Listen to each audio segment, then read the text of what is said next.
Eu sempre tive a pretensão e a quase certeza de que eu sabia desenhar, porque eu desenhava muito, quando na minha infância, como toda criança. Mas depois eu passei também a minha adolescência desenhando, mais desenhando do que pintando. E teve uma fase em que eu desenhava até 14 horas por dia. Eu ficava em cima de um papel e ali ficava desenhando e fazendo coisinhas. A fase do bico de pena e a fase do desenho meio surrealista, muito detalhista. Eu achava que cada milímetro do papel tinha que ser preenchido por alguma coisa, por alguma referência. E foi isso durante um certo tempo. Até que eu fui trabalhar na Folha de São Paulo e daí o Frias, o velho Frias, me viu desenhando e me convidou para desenhar na página 3, que é a página de opinião.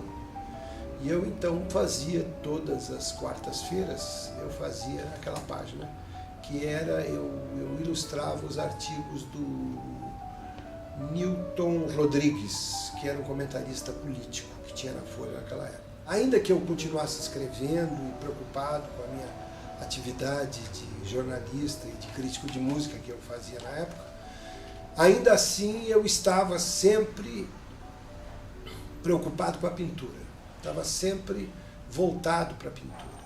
Até que um dia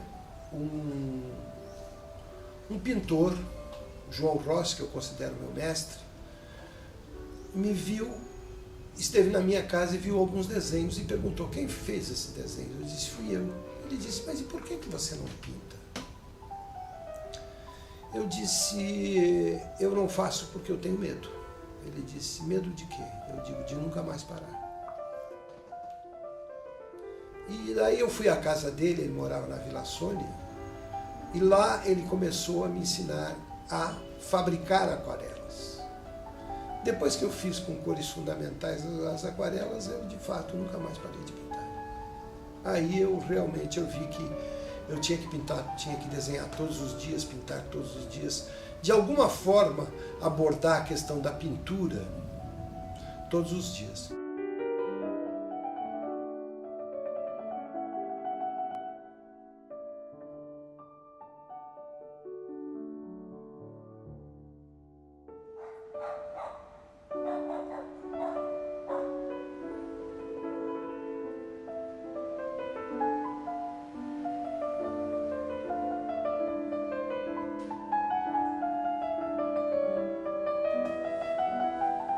Eu, para brincar, eu digo que a minha pintura é neomaneirista. É apenas uma bobagem isso. Esses negócios de definições são muito difíceis, muito difíceis. Algumas pessoas dizem, ele é fovista. Não tem nada de fovista, mas ele é expressionista. Talvez neo-expressionista, digamos assim, talvez eu seja. No sentido, não no sentido que eu rejeito a expressão expressionista, mas é que o expressionismo está muito localizado no começo do século XX, né? Quer dizer, no final do século XIX e no começo, principalmente no começo do século XX, os primeiros 20, 30 anos. Eu acho que é uma historicidade dentro da arte. A arte, ela se expressa também através da história e na história. E por isso a arte, ela é prenhe, ela é cheia, ela é carregada de historicidade, não é? Ela é carregada de história. E essa história, ela se faz não só como forma de contar a história, forma de ser a história, mas uma forma também de influenciar a história. Então, nesse sentido, eu sou um homem político, no sentido crítico da palavra. E como pintor, eu não posso fugir a essa condição. Eu me conformo com essa ideia de que o meu olhar crítico se faça a partir da pintura. E que a pintura seja crítica nesse sentido.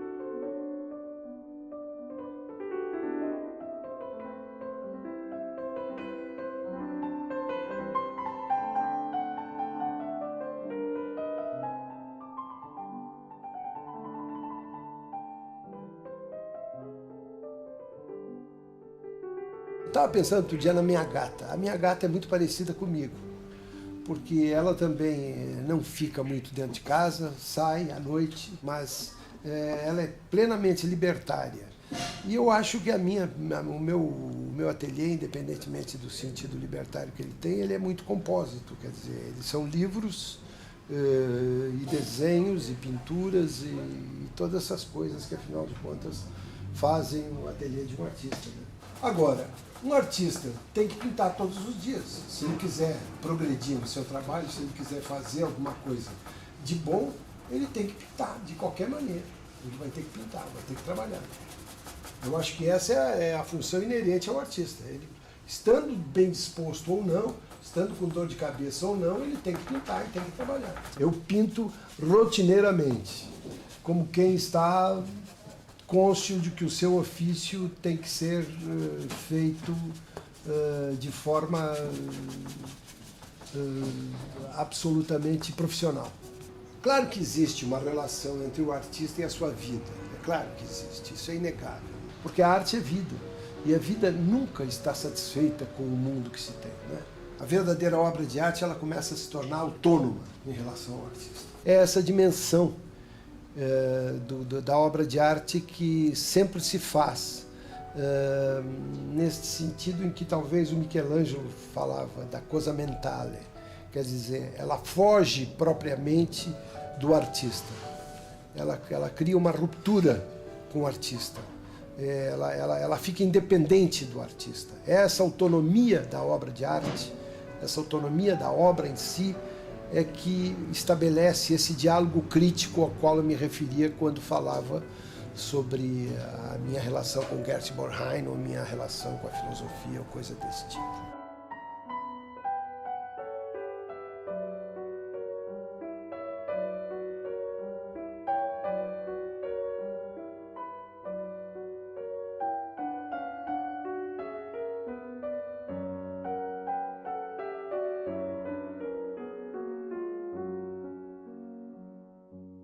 A pintura, ela me mexe, mas ela me pega muito também por uma certa racionalidade.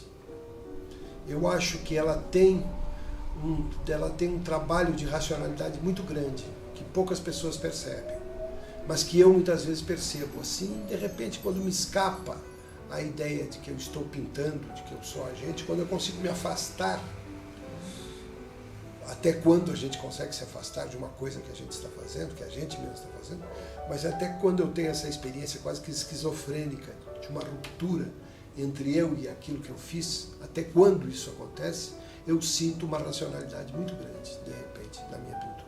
O homem é um ser linguístico, total. É um ser da linguagem, e a arte só dá chance para ele ser isso. Né? Exatamente. Eu tenho um amigo que diz que a minha pintura é crítica, é o Gilberto Habib, está aqui inclusive. Ele diz que a minha pintura não é política, ela é política porque ela é crítica. E eu diria que isso é verdade. Eu mesmo não tinha me dado conta de que a minha pintura é política na medida em que ela é crítica. E que essa dimensão acompanha tanto o meu trabalho como escritor, meu trabalho como jornalista, como meu trabalho de pintor. Talvez seja uma pretensão que eu tenho há muito tempo já, mas que para mim é fundamental. Outra coisa, o artista não vive independentemente do olhar do crítico. O artista, ele tem a necessidade do olhar de alguém sobre a sua obra. Porque fazer uma obra para si mesmo, isso aí é bobagem, isso é besteira.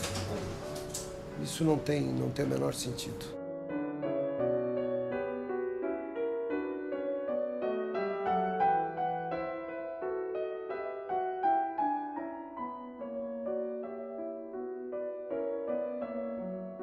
O ato de pintar é também o ato de ver sem pintar. Tão importante quanto pintar é olhar. E não pintar, propriamente dito, mas é olhar, evidente. Então isso eu faço muito em ônibus também. Faço em metrô, enfim, faço até em trem. Uma vez já fiz em trem, já faço em navio, faço onde quer que eu esteja, entende? Eu digo, existe uma pictoriedade, uma pintura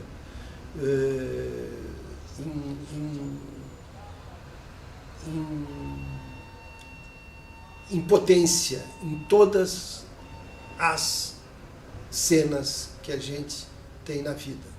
E eu me lembro que uma vez o Israel Kislansky, eu acho que me disse, ele disse: Enio, é engraçado, você desenha e pinta ao mesmo tempo. Quer dizer, o seu desenho ele é muito pictórico e no fim eu acabei chegando a essa síntese, ao desenho pictórico com a pintura com uma grande intensidade de um desenho, de muitas vezes ressaltar o desenho dentro da pintura. Porque existe um momento em que há uma ruptura entre o artista e o quadro. Não ruptura nesse sentido de que as coisas, de que você não quer mais fazer o quadro, mas no sentido de que você obedece ao quadro. Você é obrigado a fazer o que o quadro quer e não o que você acha que você deva fazer.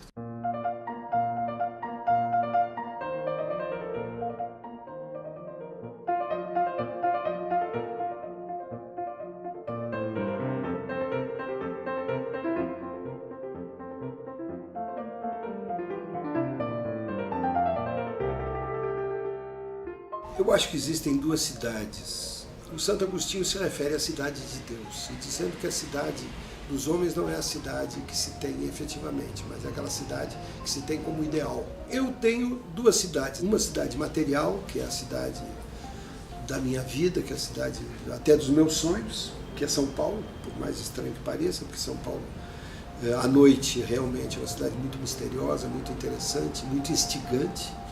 E a cidade que a gente traz dentro da gente, que talvez seja a cidade da minha infância. Daí esse meu interesse também pela paisagem da cidade, mas naquilo que a cidade pode ter também de interiorana, naquilo que a cidade pode ter um pouco de Nova Prata, que foi onde eu me criei e tal, que é uma cidadezinha lá do Rio Grande do Sul, etc, etc, etc.